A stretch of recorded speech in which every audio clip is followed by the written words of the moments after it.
So when I read and hear world news, sometimes there are cases where the borders between nation states do not coincide with the distribution of people.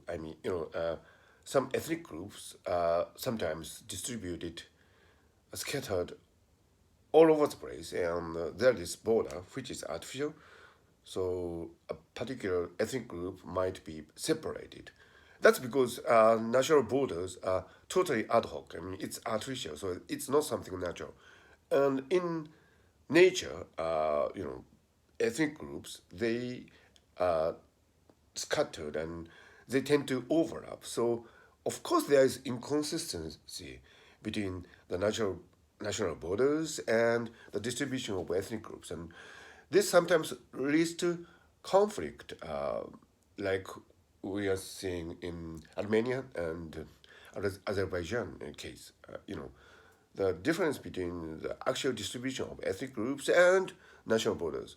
So when you look at these cases, we really, feel that the national borders are, you know, just fictions and should not be taken in an absolute sense. I'm not saying that nation states should be abolished or anything. I mean, we should take a more, practical approach, recognizing that the borders are just, um, you know, matters of convention. Uh, it would be useful to have national borders to, kind of establish jurisdiction and, you know, uh, taxing and policing and, this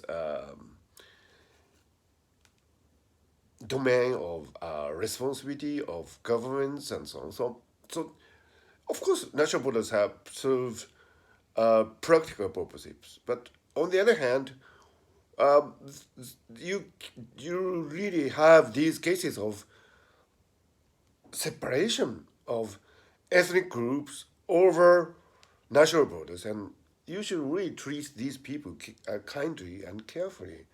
Otherwise, you know, from social contract theory, nation states were built to make people happy, to help people with the pursuit of happiness. And if the national borders cannot do that, then there's no use for that. I mean, so